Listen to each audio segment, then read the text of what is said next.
Nursery KG 1 पढ्ने बच्चाहरूलाई उनीहरूलाई चाहिँ कुन्टलको कुन्टल भारी बोकाएर स्कुल पठाएर झोलामा किताब लदाएर त्यहाँभित्रको ज्ञान 1% पनि उसले दिमागमा राख्न सक्ने अवस्था छ।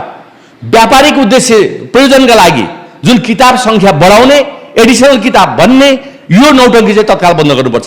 No pen no copy no book भन्ने सिस्टम छ। सबभन्दा पहिला त यो शिक्षाको विषय भनेको सामान्य विषय होइन, यो असामान्य विषयमा हामी जुन छलफल गर्दैछौँ यो शिक्षा जीवनको आधार हो भन्ने कुरा मात्रै होइन, जीवन निर्माणको आधार हो, जीवन व्यवस्थापनको आधार हो। समाज निर्माण र समाज व्यवस्थापन र सुसभ्य समाज निर्माण गर्ने एउटा चाहिँ सवाल हो। त्यसैले यो एउटा चेतनाको सम्भाग मात्रै होइन, सिङ्गो मानव अस्तित्वसँग जोडिएको एउटा प्रश्न हो जसले परिवार, समाज, देश र यो संसारमै एउटा नयाँ अनुभूति दिलाउन सक्ने एउटा हैसियत चाहिँ शिक्षाले राख्छ। शिक्षा बिना यो दुनियाँ चल्न सक्दैन, अक्सिजन बिना मान्छे बाँच्न सक्दैन भने जस्तै यदि चेतनालाई सही सदुपयोग गर्नको लागि र चेतना स्तर अनुरूपको आफ्नो जीवन निर्माण र आफ्नो समाज निर्माण गर्ने हो यदि भने शिक्षालाई अपरिहार्य एउटा पहिलो प्राथमिकतामा राख्नुपर्छ भन्ने मेरो आफ्नो बुझाइरहेको छ। र दोस्रो कुरा के छ भन्दाखेरि तपाईँले आज जुन हिजोको शिक्षा र आजको शिक्षा, हिजोको समाज र आजको समाज र आजको समाज र भोलिको समाज कस्तो बनाउने भन्ने कुरा सम्पूर्ण अभिभावक वा जिम्मेवारी वा दायित्व भनेकै शिक्षाको रहन्छ नै। त्यसैले पनि शिक्षा भनेको मान्छेको जीवनलाई मान्छेको जीवन जस्तै बनाउनु पर्छ भन्ने मान्यताका साथ शिक्षालाई हामीले बुझ्नुपर्छ र त्यो शिक्षा प्रदान गर्ने, शिक्षा ग्रहण गर्ने एउटा प्रक्रियालाई चाहिँ अत्यन्तै सहज र आफ्नो जीवन उपयोगी शिक्षा बनाउन सक्ने सैद्धान्तिक रूपमा मात्रै होइन, आज सिद्धान्त त भन्ने गरिएको छ सिङ्गो समाजलाई सभ्य बनाउन, देशलाई सभ्य बनाउन, परिवारलाई सभ्य बनाउन, व्यक्तिलाई सभ्य बनाउन, तर होइन आज सभ्यता असभ्य स्खलन भइरहेको अवस्था छ। सभ्यता मानवीय सभ्यता स्खलित भइरहेको छ। मान्छे एउटा दायराभित्र, एउटा सीमाभित्र, एउटा अनुशासनभित्र, एउटा नियमभित्र, एउटा परिधिभित्र बस्न मान्छे तयार छैन। त यसको अर्थ के हो भन्दाखेरि यो टेक्नोलोजीलाई मान्छेले उपयोग गर्न सकेन कि टेक्नोलोजीले हामीलाई युटिलाइज गरिरहेको छ, टेक्नोलोजीले हामीले प्रयोग गरिरहेको छ, टेक्नोलोजीले हामीलाई दास बनाइरहेको छ। तर हाम्रो जीवन कस्तो बनाउने भन्ने सवालमा स्वयं आफै जानकार नभएपछि जीवन मैले कस्तो बनाउने, मैले मेरो जीवन कस्तो बनाउने भन्ने विषयमा म जानकार छैन। म कसैले सूचनाको भरमा, कसैको जानकारीको भरमा, कसैले दिएको सल्लाहको भरमा त्यसलाई नै अन्तिम सत्य मानेर आफ्नो जीवन निर्माण र जीवनको अस्तित्वप्रतिको धारणा बनाउँछु, त्यो मेरो त्रुटि हो। त्यसैले अबको शिक्षा, हिजोको शिक्षा के थियो त्यो विषयका तर्फ एउटा इतिहासको रूपमा लियौँ, तर वर्तमान शिक्षालाई हामीले भोलिको शिक्षा, भोलिको जीवन, मान्छेको जीवनलाई निर्माण गर्ने सवालमा, जीवन बचाउने सवालमा, जीवन बनाउने सवालमा केन्द्रित गर्ने गरी अहिले शिक्षा दिन यदि सकिएन भने शिक्षाप्रति मान्छेको वितृष्णा पैदा हुन्छ, शिक्षाले विचलन ल्याउँछ, विशृङ्खलता ल्याउँछ, शिक्षाले तपाईँको चाहिँ एउटा मानवता विरोधी एउटा गतिविधिमा मान्छे सक्रिय हुन्छ।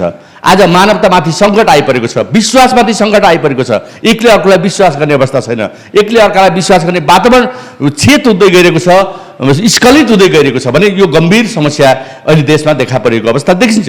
त्यसले गर्दाखेरि मेरो आग्रह के हो मात्रै भन्दाखेरि नि हामी शिक्षा दिने र लिने प्रक्रियामा सहभागी हुँदा जुन करिकुलम पाठ्यक्रम जुन हामी निर्माण गर्छौँ, हामी हाम्रो देशको परिवेश अनुसारको पाठ्यक्रम हामी निर्माण गर्न सक्नु पर्यो।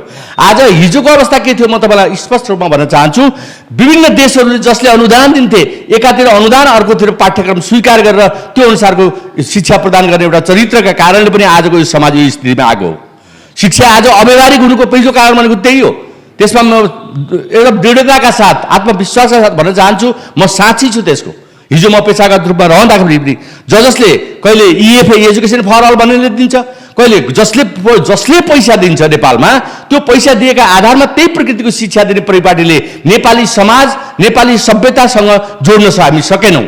हामी त्यसकारण आज यो स्थितिमा आइपुगेका छौँ। त्यसैले शिक्षाप्रति मान्छेको आज जुन वितृष्णा देखिएको छ, शिक्षा जीवन निर्माणको लागि जुन बन्न सकेको छैन, मान्छे शिक्षा जीवन निर्माणको आधार हो भन्ने कुरा जुन हाम्रो बुझ्न सकेका छैनौँ, त्यो हाम्रो गम्भीर त्रुटि हो। त्यसैले अबको युगमा आज आइसकेको स्थितिमा अब भोलिको लागि हाम्रो नेपाल अनुकूल, नेपाल सुहाउँदो, नेपाली परिवेश, भूगोल, संस्कृति, सामाजिक भौगोलिक एउटा परिवेशसँग र यहाँका चेतना स्तर भएका मान्छेहरूको लेभल स्ट्याटसलाई मेन्टेन गर्ने गरी हामीले पाठ्यक्रम निर्माण गरेर लागू गर्ने कुरा पहिलो शर्त हुनुपर्छ भन्ने मेरो बुझाइ हो।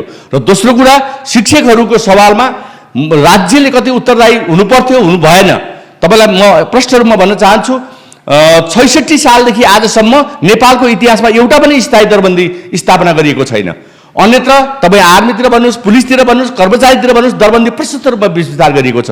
तर विद्यालयको सङ्ख्या अत्याधिक बढेको छ, विद्यार्थीको सङ्ख्या अत्याधिक बढेको छ। तर शिक्षक विषयगत रूपमा नहुँदाखेरि आज सङ्कट परेको छ। नेपालीको शिक्षकले अङ्ग्रेजी पढाउँछ, नतिजा के आउँछ? विज्ञानको शिक्षकले गणित पढाउँछ, नतिजा के आउँछ? अनि उसले कसरी व्यवहारिक शिक्षा प्रदान गर्न सक्छ भन्ने गम्भीर प्रश्न जुन सामाजिक रूपमा मात्रै होइन, सिङ्गो राष्ट्रमै जुन अहिले उठेको छ नि, यो समस्या सामान्य समस्या होइन, यो यसले महामारी निम्त्याउन सक्छ। त्यसैले सरकारको पहिलो प्राथमिकता शब्दमा भने पनि, संविधानमा भने पनि, आधारभूत विषय भने पनि शिक्षा लिन पाउने अधिकार, तर व्यवस्थित, व्यवहारिक र जवाबदेही ढङ्गले चाहिँ हामीले शिक्षा प्रदान दिने प्रक्रियामा हामी नागरिकलाई लान सकेका छैनौँ, विद्यार्थीलाई लान सकेका छैनौँ, शिक्षा क्षेत्रलाई लान सकेका छैनौँ। त्यसैले पहिलो शर्त, देश निर्माणको पहिलो शर्त शिक्षा हुनुपर्छ। त्यही अनुरूपको पाठ्यक्रम तयार हुनुपर्छ। अरू निर्माणका कुराहरू तफसिलका विषय हुन्। हिजोका अभावहरू के हुन् त भन्दाखेरि शिक्षा क्षेत्रमा कहिले पनि 2टा डिजिटलको बजेटै एलोकेट गरिएन। तपाईँलाई थाहा छ, खरबौँ खरबका बजेटहरू हामी गर्छौँ, तर शिक्षा क्षेत्रमा बजेटै छैन। बजेट नभए एउटा पनि दरबन्दी छैन। यो लज्जाजनक एउटा परिस्थितिबाट हाम्रो समाज आज जुन ढङ्गले शिक्षा अगाडि बढ्यो, त्यो शिक्षामा देखिएको विकृतिका कारण आज वर्तमान उत्पादन भएको जुन वस्तु हो, शिक्षा क्षेत्रले प्रदान गरेको सर्टिफिकेट हो, आज कहीँ बिक्न लागेको छैन। आज नेपालभित्र बिक्ने त कुरै छैन। विदेशमा पनि 2-3 वर्ष एक्स्ट्रा मेहनत गरेपछि बल्ल कहिलेकाहीँ कहीँ कसैको बिक्री गरेको छ। यो अवस्थाबाट सिङ्गो शिक्षा क्षेत्रलाई ध्वस्त गर्ने गरी जुन परिस्थितिहरू निर्माण भए विगतमा, र अब भोलिको सम्झेर, भोलिलाई सम्झेर आजको 25 वर्ष पछाडिको एउटा हामीले उत्पादन गर्ने शैक्षिक जनशक्ति कस्तो हुनुपर्छ, उसको जीवन बाँच्ने आधार बन्न सक्छ कि सक्दैन, उसले पढेपछि त्यसले प्रयोगमा ल्याउन सक्ने खालको शिक्षा हामी दिन सक्छौँ कि सक्दैनौँ। र नेपालभित्रै हो यदि भने पनि नेपालको भूगोल, संस्कृति, एउटा आत्मीयता र प्रेमसँग जोड्ने गरी मानवीय संवेदनासहित एउटा आचरणयुक्त नागरिक उत्पादन गर्ने सवालमा चाहिँ हाम्रो शिक्षा केन्द्रित नभएका कारणले आजका जुन समस्या देखा परेका छन्, विध्वंसात्मक परिस्थिति छ। बालबालिकाले गलत बाटो रोजिरहेका छन्। शिक्षकहरूले सही ढङ्गले शिक्षा दिन नसक्ने एउटा परिस्थिति जुन निर्माण भएका छ, यी सबै समस्या चिर्नको लागि शिक्षा क्षेत्रमा प्रशस्त मात्रामा बजेट चाहिँ विनियोजन गर्नुपर्छ। त्यो पहिलो शर्त हो। त्यसैले अनि मात्रै शिक्षकले मेरो जीवन यही हो भन्ने ढङ्गले शिक्षक लाग्ने कुरा र विद्यार्थीले मेरो जीवन निर्माण गर्ने थलो, अन्तिम थलो यही हो भनेर उनीहरूले अध्ययन गर्ने र सो अध्ययनलाई बढी प्राथमिकता दिने एउटा चरित्रबाट अगाडि लान सकियो भने, र त्यही अनुरूपको पाठ्यक्रम पनि हुनुपर्छ। फेरि पाठ्यक्रम एकातर्फ छ, शिक्षकले अर्कोतर्फ पढाएको छ, विद्यार्थीको सोच अर्कोतर्फ छ। यी तीनतिर छरिएका विचारहरू एक ठाउँमा हुन नसक्दा आजको शैक्षिक अस्तव्यस्त चाहिँ हाम्रो समाजले भोगिरहेको छ, हाम्रो देशले भोगिरहेको छ। र त्यसैले हामीले यहाँ भन्ने गरेको कुरा के हो भन्दाखेरि किताबमा प्राप्त गर्ने A grade, A+, A, B+ भन्ने मात्रै प्राथमिकताको विषय बन्यो। यहाँ मान्छे कुन चरित्रबाट अगाडि बढिरहेको छ, कक्षाको स्वभाव के हो, घरमा आमा बाबुसँग उसलाई डर छैन, आमा बाबुले तर्साउने चरित्रबाट हाम्रो परिवार अगाडि विकसित भइरहेको स्थिति छ। त्यसलाई तोड्ने भनेको परिवारलाई पनि दायित्व दिनु पर्यो, नम्बर दिन सक्ने योग्य बनाउनु पर्यो। यहाँभन्दा अगाडि नम्बर 25 नम्बरसम्म दिन सक्ने प्रावधान पनि राखेका थियो भने यो व्यापक एउटा बृहत एउटा गहन अध्ययनको पश्चात दूरगामी प्रभाव पार्ने महत्त्व राख्ने खालको शैक्षिक नीति निर्माण गर्नु नै पहिलो शर्त र अन्तिम शर्त हो वर्तमानको लागि भन्ने कुरा चाहिँ म यहाँको बिचमा राख्न चाहन्छु। र मेरो विनम्रतापूर्वक आग्रह छ, कुनै देशको मोडेल यो देशको लागि मोडेल हुन सक्दैन। नेपालको मोडेल नेपाली नागरिकको लागि हुनुपर्छ, नेपाली शिक्षाको लागि हुनुपर्छ। त्यो शिक्षाको लागि हुनुपर्छ भन्ने भनाइ बुझाइ त धेरैको छ, तर गराइ हुन सकेका छैन। गर्न नसक्नु दुखान्त कुरा हो। शैक्षिक क्षेत्र आज किन धराशायी छ, किन अस्तव्यस्त छ, किन? तपाईँ जति सङ्ख्या देख्नु भएको छ तपाईँले आज, त्यो सङ्ख्या उत्पादित सङ्ख्यामध्ये तपाईँले कतिजनालाई रोजगारीमा छ? लोकसेवा आयोगमा कतिजना? फाट्ट भन्दा बाँकी सब बेरोजगारको उत्पादन गर्ने एउटा चाहिँ कारखानाको रूपमा चाहिँ निर्माण गरेको छ। फ्याक्ट्री बन्द भयो भन्छ, बेरोजगार उत्पादन गर्ने फ्याक्ट्री त हाम्रै शिक्षा क्षेत्र बनिरहेको छ त भने यसलाई अन्त्य गर्ने सवाल पहिलो सवाल हुनुपर्छ भन्ने म गम्भीर आग्रह पनि गर्न चाहन्छु। जोरदार वर्तमान सरकारलाई अपिल पनि गर्न चाहन्छु। र जीवनसँग खेलवाड गर्ने कुरा चाहिँ शैक्षिक क्षेत्रमा व्यवस्था गर्नु भनेको मान्छेको जीवनसँग खेलवाड गर्ने कुरा हो, जीवन जिउने आधारसँग खेलवाड गर्ने कुरा हो, समाजप्रतिको बेइमानी हो त्यो, र नागरिकप्रतिको बेइमानी हो। त्यसकारण यो नागरिक सर्वोच्चता कायम गर्ने पहिलो अधिकारको रूपमा, पहिलो शर्तको रूपमा बाँसको कुरा मान्छेले मात्रै गर्थे, तर आधारभूत आवश्यकता भइसकेपछि अहिले शिक्षा पनि आधारभूत आवश्यकता हो यदि भने लेखिएको संविधान हो भनेर कार्यान्वयन गर्नको लागि कमिटेड भएर सम्पूर्ण लाग्नुपर्छ, लाग्न जरुरी छ, होइन भने ढिलो हुन्छ फेरि। त्यसैले आजभन्दा 50 वर्ष पछाडि हामीले उत्पादन गर्ने शैक्षिक जनशक्तिलाई हामी के गर्दैछौँ भन्ने योजना आज चाहिन्छ। दूरदृष्टि चाहिन्छ। दूरदृष्टि भएका नेतृत्वहरूले शैक्षिक नीति निर्माण गर्नुपर्छ। त्यो सवाल आजको गम्भीर सवाल हो। त्यसैले विभिन्न क्षेत्रमा अनुभव प्राप्त गरेका अनुभवी दक्ष योग्य विज्ञ हामी भन्छौँ। सर्टिफिकेटलाई विज्ञता भनिन्न, सर्टिफिकेटलाई योग्य भनिन्न, सर्टिफिकेटलाई त प्रमाणपत्र होल्डर मात्रै भनिन्छ आज नेपालमा। विज्ञता के हो? विज्ञता जसले ग्राउन्डमा गएको छ, बच्चाको भावनामा बुझेको छ, बच्चाको भावनाले त्यसलाई समानुभूति भन्छ। बच्चाको ठाउँमा बसेर सोच्नुहोस् न एकचोटि, योजना बनाउनेहरूले बच्चा एउटा कमजोर बच्चा तपाईँको चाहिँ चौकटीमा बसिरहेर पढेको बच्चालाई एउटा सम्झेर शिक्षाको योजना बनाउनु पऱ्यो नि। तपाईँको सिनियरमा बसेर शिक्षा मन्त्रालयमा बसेर शैक्षिक योजना बनाउने इम्प्लिमेन्ट हुन्छ? आजको दुर्दशा यही हो नेपालको शैक्षिक दुर्दशा। त्यसैले अब चाहिँ म यहाँलाई विनम्रतापूर्वक आग्रह गर्छु, शिक्षा जीवनको आधार मात्रै होइन, शिक्षा जीवन जिउने आधार हो, शिक्षा जीवन बनाउने आधार हो, शिक्षा समाज र सिङ्गो देशलाई समुन्नत बनाउने एउटा बलियो खम्बाको रूपमा, पिलरको रूपमा, आइरन पिलरको रूपमा चाहिँ यसलाई अवलम्बन गर्नुपर्छ भन्ने मेरो आफ्नो बुझाइरहेको छ। एउटा कुरा के छ भन्दाखेरि अहिले देखिएको अर्को गम्भीर समस्याको रूपमा म के देख्छु भन्दाखेरि यो नर्सरी केजी 1 पढ्ने बच्चाहरूलाई उनीहरूलाई चाहिँ कुन्टलको कुन्टल भारी बोकाएर स्कुल पठाएर झोलामा किताब लदाएर त्यहाँभित्रको ज्ञान 1% पनि उसले दिमागमा राख्न सक्ने अवस्था छैन। किताबभित्रको कुरा राख्दैन, उसलाई कण्ठ गराउने छ, घोकाउने छ, रटाउने छ, होइन भने पनिस गर्ने भन्ने खालको त्रासबाट चाहिँ बच्चाले के सिक्छ? मेरो के आग्रह छ भन्दाखेरि आजको प्रतिस्पर्धाको युग भन्दैमा किताब धेरै थपेर बाक्ला किताब बनाएर शिक्षाको स्तर बढ्ने हो कति हो? त्यही भएर मैले पाठ्यक्रमको कुरा अघि जोडेको छु।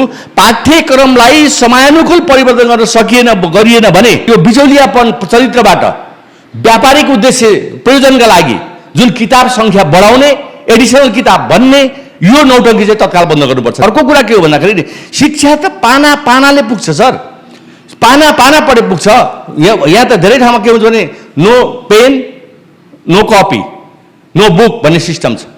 युरोपको सिस्टम हेर्नुहोस् न, अहिले बेलायतको सिस्टम, एजुकेसन सिस्टम हेर्नुहोस् न, कहिले लागू गर्ने प्रयत्न गरिएको छ? बेलायतमा गएर घुमेर आउने मन्त्रीहरू नेपालका विभिन्न तहका शिक्षाविदहरू जान्छन्, घुमेर आउँछन्, रमाइलो गरेर आउने भने उहाँले त्यहाँको शिक्षा कसरी लागू भएको छ थाहा छ? उनीहरूले घर झोला बोकेर फर्किन्छन् कि स्कुलमा व्यवस्थापन गर्छन्?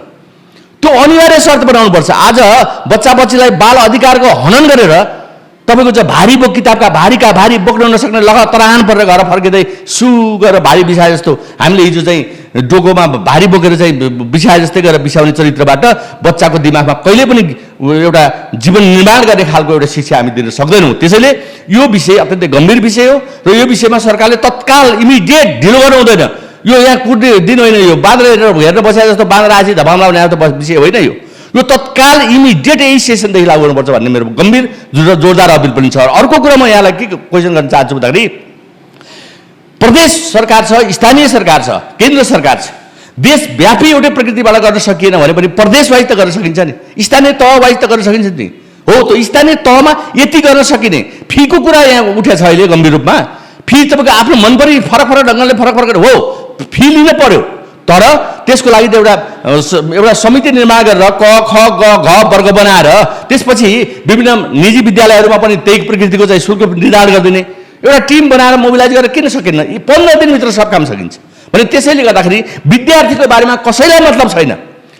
विद्यार्थीको बारेमा उही बा आमालाई मतलब छ, बाँकी जीवनमा सरकारलाई मतलबै छैन।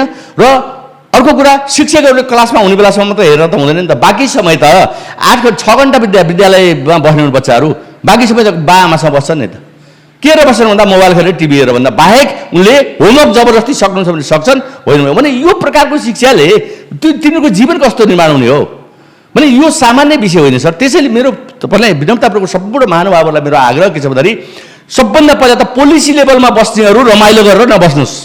तपाईँले पोलिसी बनाउनुहोस्, सक्नुहुन्न मान्छे हायर गर्नुहोस्, एक्सपर्ट हायर गर्नुहोस् र करिकुलम सर्ट बनाउनुहोस्, छोटो बनाउनुहोस्, पाठ्यपुस्तकको डिजाइन गरिदिनुहोस्, निर्धारण गरिदिनुहोस्, एकरूपता कायम गर्नुहोस् देशव्यापी शिक्षामा। किनभने देशव्यापी प्रतिस्पर्धा हुन्छ अनि प्रदेशवाइज कम्पिटिसन गराएर हुने हो। देशव्यापी एउटै प्रकृतिको शिक्षाको पद्धति निर्माण गर्नुहोस्, बुक यतिभन्दा गर्न नपाइने भन्नुहोस् भने त्यो मोडेलबाट एडिसनलको नाममा चाहिँ नौटङ्की चाहिँ यो विद्यालयले बन्द गर्नुपर्छ। यो व्यापारिक प्रयोजनको लागि गरिएको एडिसनल बुक्सहरू बोकाएर बच्चाहरूलाई चाहिँ भारी बोकाएर लदाएर घोडालाई घोडा बनाएर अनि बच्चालाई ज्ञान दिन्छु, उनको जीवन निर्माण गर्छु भन्ने कुरा भ्रम हो। यो भ्रम तत्काल चिर्नुपर्छ भन्ने मेरो गम्भीर र जोरदार अपिल पनि छ। धन्यवाद, नमस्कार।